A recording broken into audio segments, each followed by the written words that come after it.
Isang mapagpalang hapon po sa ating lahat. At muli, binabati po natin ng magandang araw po ang lahat ng mga nakikinig sa ating radio station, Radyo Boracay 106.1 FM. At magandang araw din po sa ating mga kaibigan na nanonood online. Ito po ang inyong lingkod, Pastor Gideon Anet ng Boracay Grace Christian Fellowship, na nagdadala ng mensahe ng ating Panginoong Hesus na nagmula sa kanyang mga salita, mensahe na makapagbigay po ng encouragement, makapagbigay po ng hope, makapagbigay po ng karunungan patungkol sa kaligtasan ng Diyos na sa pamagitan ng ating Panginoong Hesukristo. Kung saan man kayo ngayon, ano man yung mga ginagawa nyo ngayon, sana ang pagpapala ng Diyos ay patuloy po natin mararamdaman, masilayan, at makamtan. And we would like to thank and praise the Lord sa kanyang kabaitan sa ating lahat na today, December 19, 2025, pinaabot po tayo ng Panginoong Jesus, na kung ating mabalikan, parang ang bilis lang ng panahon. Nung nakaraan, January, ngayon, December na, at patapos na po ang taong 2025. And yes, we are looking forward sa bagong taon na ibigay naman ng ating Panginoon. And I believe sa hapong ito, marami po tayong mapapasalamatan sa Panginoon. And ang tawag natin dyan, pagbalik tanaw ng mga ginawa ng Diyos sa ating buhay, sa ating pamilya, sa ating lugar. And also, I believe, lahat po tayo ay mayroong mga prayers, na kung ano man ang mga pagkukulang, mga pinagdadaanan, atin pinapanalangin na sa susunod na linggo, sa susunod na buwan, sa susunod na taon, ay maharap po natin na mayroong kampante, mayroong kalakasan, mayroong saya, at mayroong Panginoon sa ating buhay. Na kung naging tapat ang Panginoon sa taong ito, dinadalangin natin na maging tapat pa rin ang Panginoon sa panibagong taon. Gusto lang po nating batiin ang ating mga kaibigan na nandito sa isla ng Boracay. Magandang hapon po sa inyong lahat. Maging sa ating mga listeners and viewers dito sa isla. Purihin ang Panginoon na patuloy niyang tinataas ang ating lugar sa buong mundo. Maging sa ating pananatili, hindi po tayo pinapabayaan ng Panginoon. Maging sa ating mga kaibigan sa mainland, sa ibang barangay ng Bayan ng Malay, sa mga kaibigan po nating nasa ibang probinsya. Magandang hapon po sa inyo. And gusto lang po nating pasalamatan ang mga kapatiran po natin, mga kaibigan po natin na sumusuporta po sa ating programa sa panalangin. Napakalaking tulong po ang inyong mga panalangin sa bawat programa ng ating radio station, kasama ng ating mga kasamahan dito sa Radio Boracay. And also sa mga kapatiran at kaibigan na sumusuporta na nagbibigay ng words of encouragement. Napakahalaga po na may mga taong nasa paligid po natin na hindi lang problem na share po, kundi nagsishare po ng mga encouragement na kung saan tayo po ay makapagpatuloy. And also sa ating family, Boracay Grace Christian Fellowship, at sa The Lifeway, we would like to praise and thank the Lord sa patuloy niyong pagsuporta. And sa hapong ito, we are live sa ating Facebook Live, and nakikita po tayo sa YouTube, no? Gusto lang po nating ipaalam, no, na sa YouTube po tayo at ang mga programa po ng Radyo Boracay na kung saan nare-replay, no?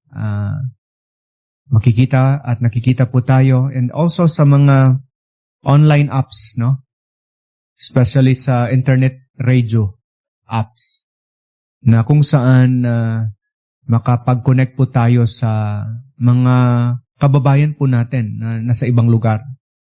At yes, kung wala pa kayong hindi pa kayo nakapag-install ng mga sa ating radio app, no?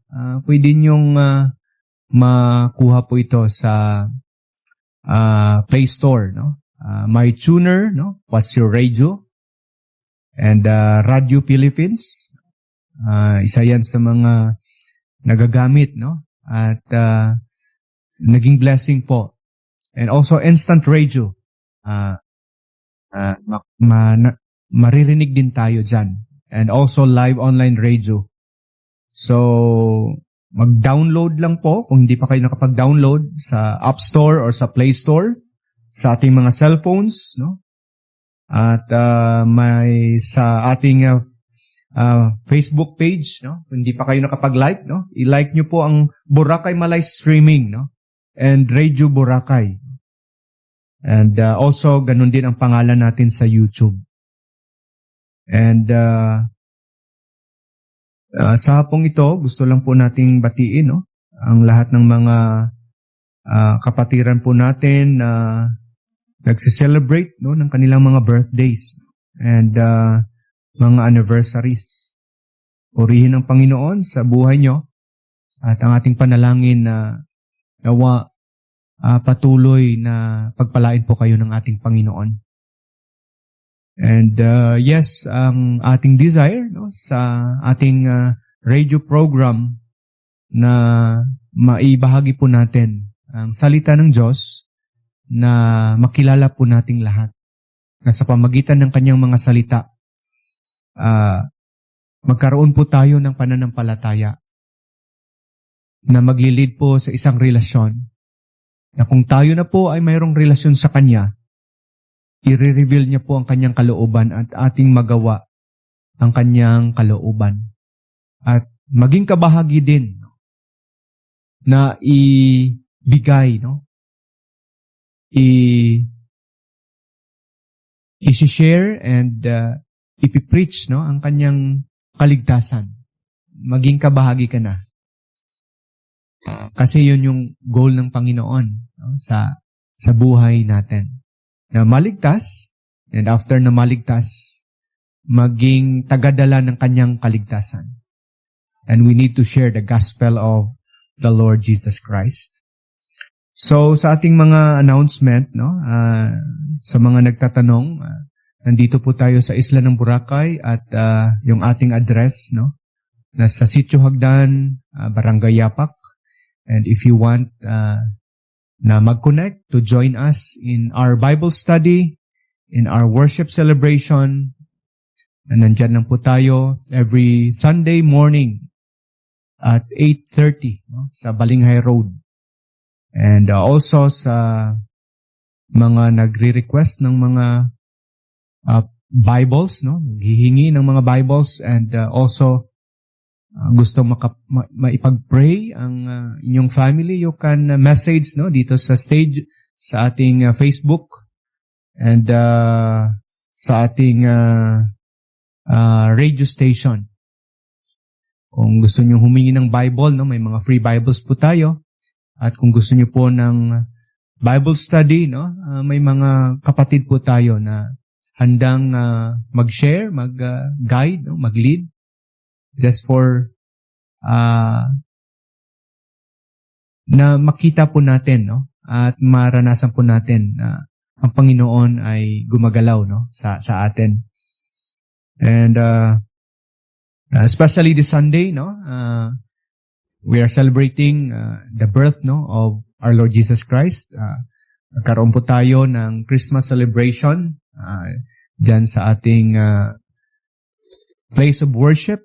And mayroong opportunity po tayo na mag-fellowship, na mag-worship, at magkaroon ng panahon, no, to highlight kung ano ang ginawa ng ating Panginoong Hesus, sino siya noon, ngayon, at magpakailanman, at ano yung mission niya na ibinigay, no? Dahil tapos na ang kapanganakan, tapos na ang kanyang ginawa sa cross, and ano ang kanyang saloobin, ano ang kanyang mission, no? Kasi hindi pa tapos, no? Kung mayroong first coming, ang Biblia po ay nagtuturo na mayroong second coming. So habang hinihintay po natin ang kanyang pagbabalik, kasi mangyayari talaga. Kumbaga sa Old Testament, na iprophesy ang kanyang first coming, ang mga details, ang mga places, ang mga taong nagamit ng Panginoon. And also ang kanyang second coming, no? Nasabi, may mga pangyayari, may mga sitwasyon, at I believe, no, kumbinsido po tayo na ang mga signs of His second coming ay nangyayari na. So this afternoon, we would like to praise and thank the Lord na tayo po ay makapagbulay-bulay ng kanyang mga salita. And bago tayo magbasa at ating pag-usapan ito, tayo muna ay manalangin. Let us pray. Lord, we thank you for this day and for this afternoon na ibinigay niyo po sa amin ang magandang panahon, kalakasan, at pagkakataon na magkasama muli sa radio station at sa online streaming. We thank you, Lord, sa technology. We thank you sa leadership ng Radyo Boracay at sa mga nangangasiwa nito. We thank you, Lord, for what you are doing, Lord, sa buhay namin. Hindi pa tapos ang pinapagawa niyo po, hindi pa tapos ang mission niyo. And I believe, Lord, na hanggat hindi pa bumabalik ang Panginoong Hesus, may gawain ka. And Lord, we are praying na pagpalain niyo po ang mga kababayan po namin, ang mga kaibigan po namin, especially na sila po ay makarinig muli ng inyong mga salita. You help us, Lord, and give us wisdom and understanding as we ponder upon your word. This we pray, Lord, in Jesus' name. Amen. So this afternoon, ang ating pag-usapan is about the celebration. Hindi lang po Christmas, kundi ang ating is-celebrate ang Panginoon mismo. That's why celebrate Jesus, no, this Christmas. Ano kaya ang plano mo? Ano kaya ang plano ng pamilya natin this week? Paano natin i-celebrate ang Pasko, no, sa taong 2025? Maybe may mga plano na, no? Nakahanda na, no? Nakaset up na, may budget na. Yung iba naghahabol, iba nagtatry pa, no, na maging meaningful, maging joyful, no, ang Christmas na ito sa taong 2025. But the question is, paano natin isa-celebrate ang Panginoon sa Christmas 2024? Ilang araw na lang, no? And traditionally, no, nagbe-base at tinitingnan po natin ang pula, no, sa kalendaryo. The world will be celebrating the holiday. At namarkahan yon the birth of Jesus Christ, the birthday of Jesus Christ. Kung ating babalikan, 2,000 years ago, ang pangyayari na iyan, at hindi talaga tayo dogmatic, kung anong pizza. But the truth is, ipinanganak, ang ating Panginoong Jesus, and naging custom, naging traditions. May tinatawag tayong dagdag, tinagdagan ang pag-celebrate, depende sa weather, sa seasons, Kasi sa Amerika, sa Europe, winter po sila. So may mga dagdag, Sa atin dito, iba rin ang diwa ng Pasko. Bilang Pilipino, every time na marinig po natin si Jo Marichan, na iba at nababalik tanaw ang mga pangyayari sa buhay natin. Mga memories, So, the challenge, ay ganun pa rin. The encouragement and the command, the truth, ay ganun pa rin. As we celebrate this Christmas, 2025, let us celebrate Jesus. Celebrate Jesus in your life, in your family, in our community, in our lifetime. Kasi ang salita niya, nagbigay po sa atin ng reason. Nagbigay siya ng guidance. Nagbigay siya ng katotohanan na magbibigay ng pananampalataya sa atin. Na sa ating celebration, dapat merong pananampalataya. Na sa ating celebration, every time na mabalikan po natin yung birth, mayroong focus. May pinanggagalingan. At hindi dapat manggagaling sa atin. Kung di manggagaling sa Panginoon. Sa salita niya.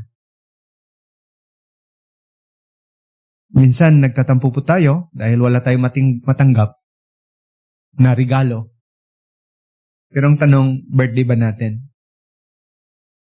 Sabi ng isang narinig ko, sabi niya, hindi mo naman natin birthday. Bakit mag-expect ka ng regalo? Dapat tayo yung magbibigay ng regalo sa celebrant. And alam po natin yung celebrant po natin ay ang Panginoong Jesus. That's why we need to celebrate Jesus. As God, Sabi ng Biblia, Jesus is God in the flesh. Sabi ni John, chapter 1, in the beginning was the Word, and the Word was with God, and the Word was God. Let us celebrate Jesus as our God. Minsan, hindi naging popular at nawawala yung katotohanan patungkol sa Panginoong Jesus. That really He is 100% God. So this Christmas, worship Jesus as your God. The creator of heaven and earth. The owner of your life. The supreme being. Sabi nga ni Paul, ang lahat ng ito ay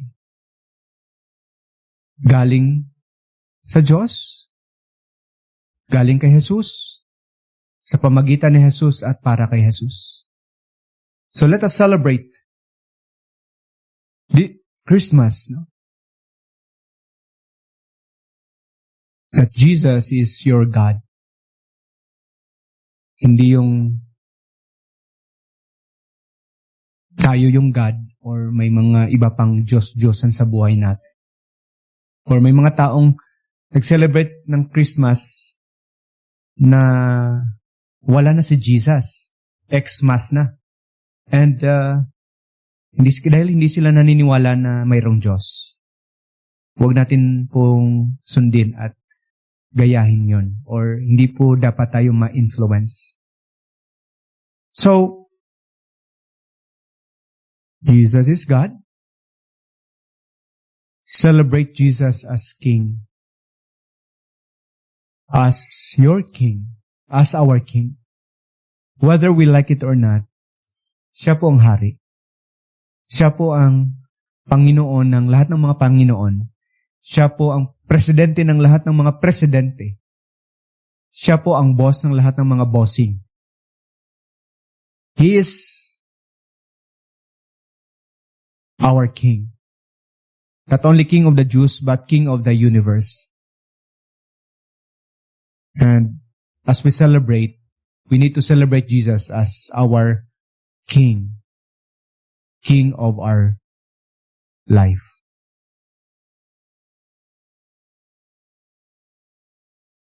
May mga qualification, may mga revelations.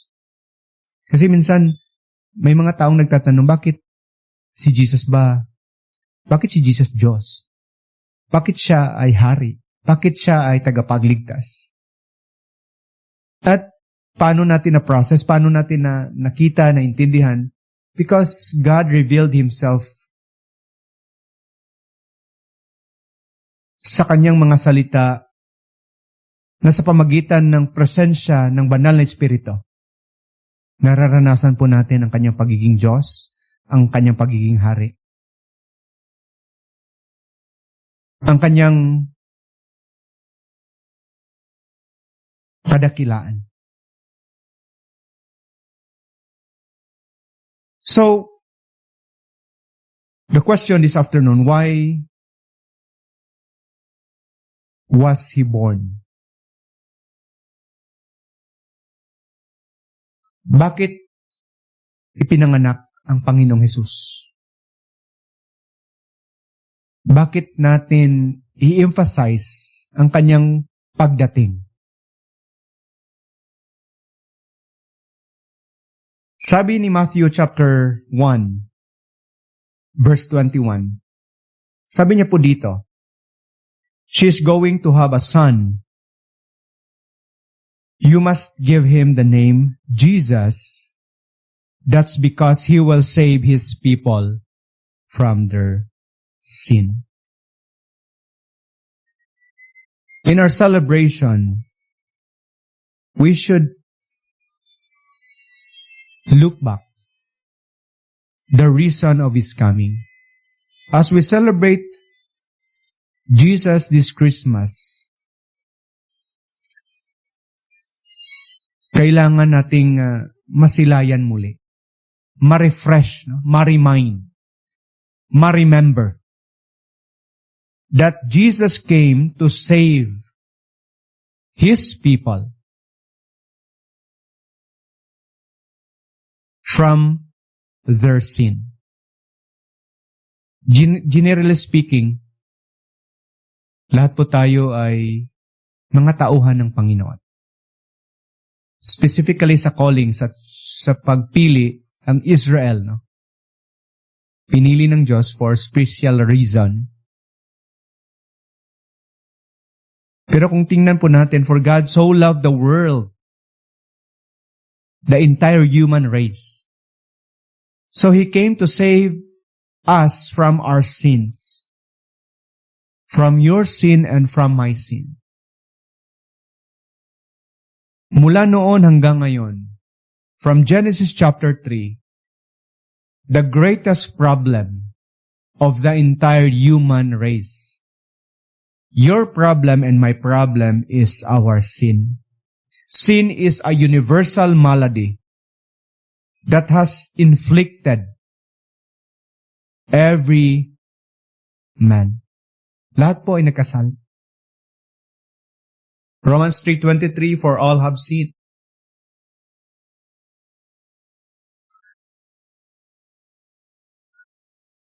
Could you imagine na habang nag-i-enjoy po tayo, habang iniisip at tinitingnan po natin yung mga magagandang bagay, si Jesus pala pumunta para magdusa, para magsakripisyo, para magsakit. habang tayo ay nagsasaya. That's why Merry, no? Merry Christmas. Habang tayo nagsasaya. 2,000 years ago, ipinanganak, tinalaga ang batang ito. Para saktan, para husgahan, para ipako at patayin. Alang-alang sa ating kasalan. That's why it's called Joyful Christmas. Why? Because He came to save us from our sin. Minsan nagtatanong po tayo, bakit kailangan pa tayong iligtas? Dahil nga sa kasalanan, walang matuwid. Hindi po natin kayang maging matuwid. Walang ibang kaparaanan para tayo maging matuwid sa harapan ng Panginoon. Hindi sa ating good works, hindi sa ating religion, hindi sa ating effort or strength, hindi sa ating pera or family status. Because we are all sinners. Imperfect person. So the result of our sin is sin brings death. For the wages of sin is death. It means we are doomed. We are condemned. We are being judged. We are spiritually dead and hopeless. That's why, sabi ng angel to Joseph, when Joseph was thinking about na iwanan niya na si Mary, i-divorce niya na si Mary, but sabi ng angel, no. You need to help, protect, love, pakasalan mo po si Mary. Dahil yung dinadala niya, isang batang magbibigay ng pag-asa, kaligtasan, katagumpayan sa bawat taong mananampalataya sa batang ito. So He came to save His people. May Belen, yun yung picture ng kapanganakan, at ang batang nasa sabsaban ay isang tagapagligtas. Ang batang inosente, ang batang mahina, kung titingnan po natin, isang batang tagapagligtas ng buong angkan, ng buong sambayanan, ng buong tao sa buong sanlibutan.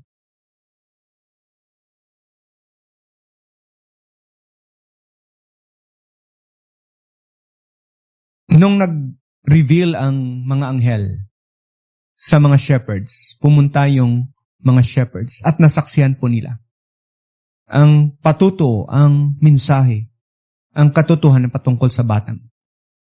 Even Mary himself pondered upon the descriptions, the prophecies, the effect and the impact ng batang kanyang ibinuntis at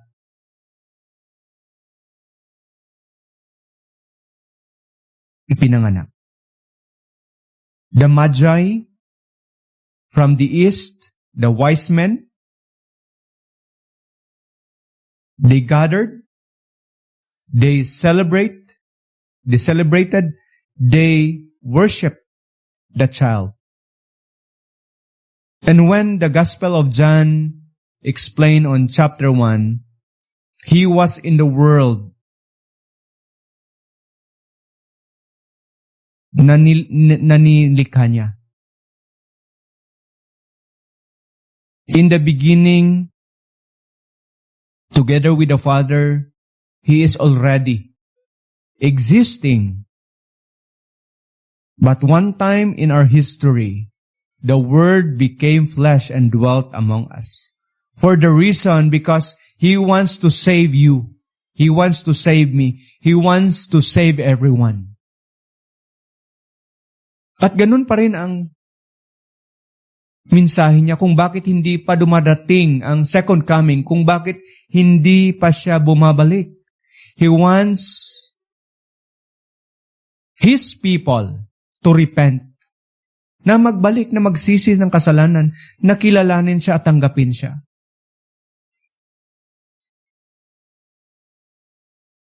May isang preacher na nagsabi, kung may isang tao na galit sa Diyos, tapos buhay pa siya, at binubuhay pa siya ng Panginoon, it was the grace of God. It was the grace of God. That's why palagi po nating nasasabi na ang pakay ng Diyos na maligtas ka.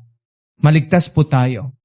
Kung bakit binubuhay pa tayo at hindi pa tayo kinukuha ng Panginoon is that for us to believe on His name, to believe on the Lord Jesus Christ and be saved. That's the point of the celebration. Jesus wants to save you from your sin. Because sin brings death, and death brings judgment, and judgment is the eternal lake of fire. He wants to save you. Bakit tayo pinapaabot hanggang sa araw na ito? Para maligtas. At kung naligtas ka naman, is that for you and for me to be an agent, to be an ambassador, to be an instrument, to be a missionary to this lost and fallen world. Hindi lang tayo namumuhay para sa ating gusto, sa ating plano, sa ating pamilya. Yes, iyon ang disenyo ng Diyos sa atin. Na magtrabaho, na mag-aral, na magnegosyo, na manatili kung saan man tayo. Pero the ultimate plan of the Lord is to use your life. That you will share the gospel of the Lord Jesus Christ. Sa anumang sitwasyon, sa anumang paraan. Na magamit tayo ng Panginoon to be a light and a salt in this world. Habang hindi pa siya bumabalik. Kasi ang tao nagkasala, ang sabi nga ni Isaiah, all we like sheep have gone astray. Lumiko, lumihis, lumayo. Ginagawa po natin yung ayaw ng Diyos. And the Lord is so gracious enough to give us space, time, na magkaroon tayo ng realization that His goodness will lead us to repent. And the Lord, and the good Lord said, sabi ni Paul, and God made Him to be sin for us. That is Christmas. Celebrate Jesus this Christmas, because this Christmas, the first Christmas, stated that God made Him to be a sin for us.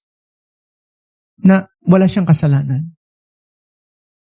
It's not about the lights, it's not about the food, it's not about the event, but it's about Christ. Kasi kung puro lang tayo event, action, parties, without thinking kung ano ang ginawa ni Christ sa buhay mo, we miss big time the celebrator of this Christmas. Kung dumating ang kamatayan na na-miss natin ang celebrant, double big time. It's sad to say, sabi ng Biblia, may mga taong nasa impyerno ngayon, umiiyak, humihingi, sumisigaw, because they miss to celebrate Jesus in their lifetime. Because Jesus is everything. May mga taong magsasabi, totoo ba yan, Pastor? Read John. read the book of John, the Gospel of John. Who is the Lord Jesus Christ? He is God. He is with the Father. He is the creator of everything. But God made Him to be a sin for us so that maligtas po tayo. So mga kaibigan, mga kababayan po natin, don't miss Jesus this Christmas. Don't miss Jesus in your lifetime. Think and talk about Jesus in your life. Why He came? He came to save.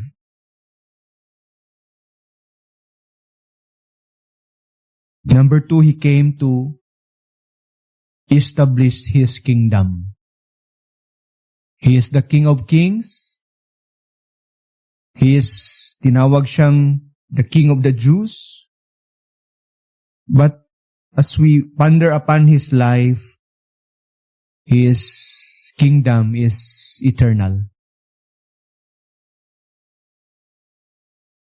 And in His kingdom, He declared life. He declared blessing. He declared relationship. He declared love, joy, and peace. He declared God. That's why Emmanuel. So, gusto niyang i-establish yung relasyon. Na siyang maging hari po natin, siya po ang maging authority ng buhay po natin. That if you will believe on Him, you will have eternal life. He declared life to you, to us, to those who believe. He gave the right to become the children of God. And as you believe, He declared relationship with God. And as you believe, there is love, joy, and peace. And as you believe, there is forgiveness. There is blessing na hindi po maibigay ng mundo. Na hindi po kayang kunin ng dyablo. Yung sumpa dahil sa kasalanan, kukunin niya ng Panginoong Hesus.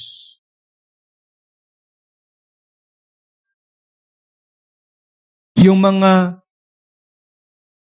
bisyo, yung mga nagpapahirap sa atin, yung mga kasalanan na nagpapabigat po sa atin, i-declare na ng Panginoon niya na wala na yan. As you will believe on Him,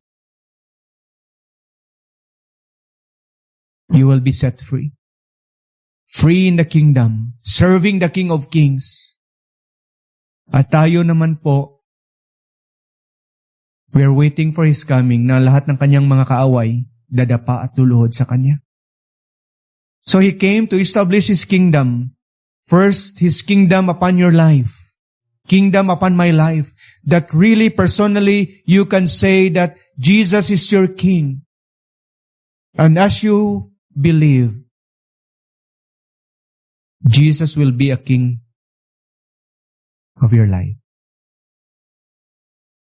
Sinong hari ng buhay mo?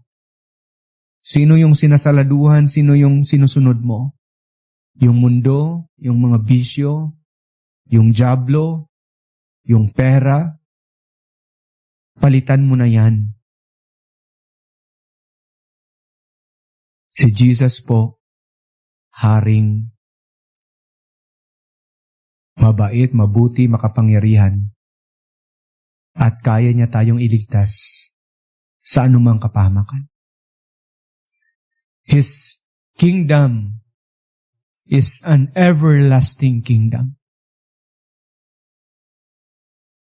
Minsan nagfo-focus lang tayo sa mga temporary things. Kaya natin ng eternal things. Kasi akala natin hindi ito totoo. Totoo po ito. Na mayroong eternal God, na mayroong eternal salvation. na mayroong everlasting place in heaven at mayroong eternal kingdom. At kung maniwala ka, maging totoo siya sa buhay mo. Sa mga hindi naniniwala, nalulungkot man tayo, pero even si Pablo, sabi niya, ang kaligtasan po ay kapangyarihan sa lahat ng mga tumatanggap at kumikilala sa Panginoong Hesus. Pero sa mga hindi tumatanggap, it is foolish. So the question, how can we become a part of this kingdom?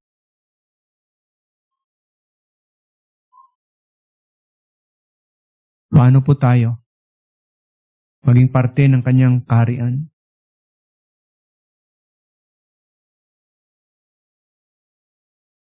Talk to Him. Kausapin mo, tawagin mo siya ngayon. Confess with your mouth and believe in your heart that Jesus is Lord. He is the King. He is your Savior.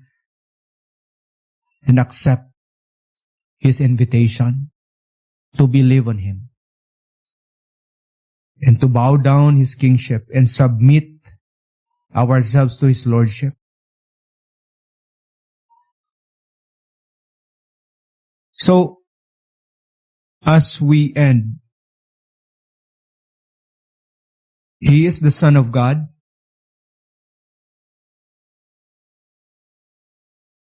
He was born through Mary to save us from our sin and to lead us into His eternal kingdom.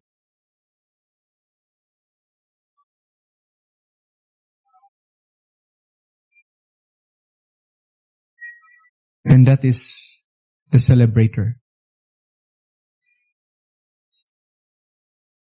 He is God. He is the King. He is our Savior. And we need to celebrate Him every day, all the way. And we need to invite people to celebrate with us, to join with us, to declare that Jesus is Lord. He is the King. And He reigns forever and ever. And He's waiting for us. And we are waiting for Him. Maybe may mga struggles, may mga problems, may mga burdens. Nasabi po natin na hindi perfect yung buhay, yung Pasko. But as we ponder upon His word, on verse 21, you will call His name Jesus, for He will save you from your sin. And this is the message that God wants us to ponder. Set aside muna natin yung material, yung physical. Tingnan muna natin at balikan ang eternal side ng Christmas. That He came to save you. Gusto mo bang maligtas? Kanya. Sumampalataya ka sa Kanya. Tawagin mo siya. Lumuhod ka sa Kanyang harapan. Tawagin ang pangalan ni Jesus na iligtas ka niya. Kasi ililigtas ka niya sa iyong kasalanan.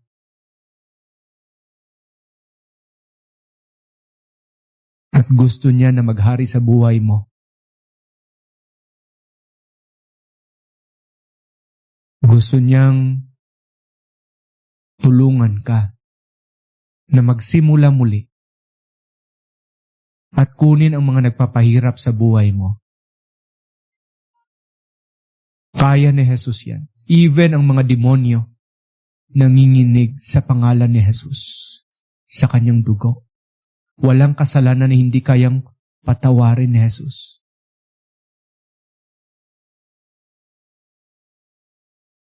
At kung gusto mong maglingkod sa Kanya, handa Kanyang tulungan na mapaglingkuran mo siya ng totoo at tapat. Ng buhay na meron tayo sa mundong ito ay hindi sayang kung ito po ay sumasamba, naglilingkod sa Hari ng mga hari. So this Christmas 2025, huwag mo nang hintayin ang 2026. Ibigay mo na yung buhay mo sa Panginoon. At kung ikaw po ay Kristiyano at nanlamig, bumalik ka na sa Panginoon. Magtulungan po tayo na maibahagi ang salita ng Diyos sa ating pamilya, sa ating kakilala, sa ating kapitbahay, sa ating komunidad, sa lahat. Because Jesus is for everyone. His salvation is for everyone. Darating ang panahon, katulad sa arka ni Noe, na masarado na rin sa pagbalik ng Panginoong Hesus. Habang hindi pa siya bumabalik, it's our time to declare that Jesus is God, He is the Lord of all lords, He is the Savior, and people must repent from their sin and back to God through the Lord Jesus Christ. Have a blessed Christmas season at purihin ang Panginoon sa kanyang mga salita. Sa ating pagtatapos, bago tayo mag-closing, gusto lang po natin batiin ng magandang hapon ang ating mga kaibigan na nanonood. Yung aking pamangkin dyan, sa Guimaras, si Jai Jai, kasama ng kanyang pamilya. Good afternoon po sa inyo. Sa kay Tintin dyan sa Malabunot, Good afternoon. And muli,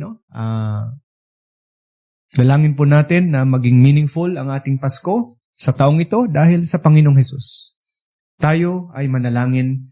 Lord, we thank you for your word, simply reminding us that you came 2,000 years ago to save us and to establish your kingdom into our lives. May you help us, Lord, to see you and to experience your kingship, your salvation.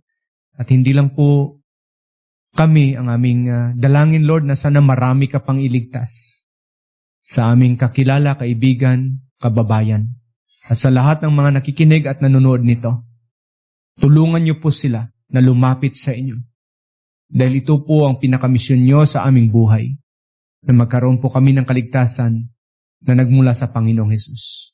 Pagpalain niyo po ang bawat isa sa amin sa natirang linggong inyong ibibigay sa taong ito. This is our prayer, Lord, in Jesus' name. Amen.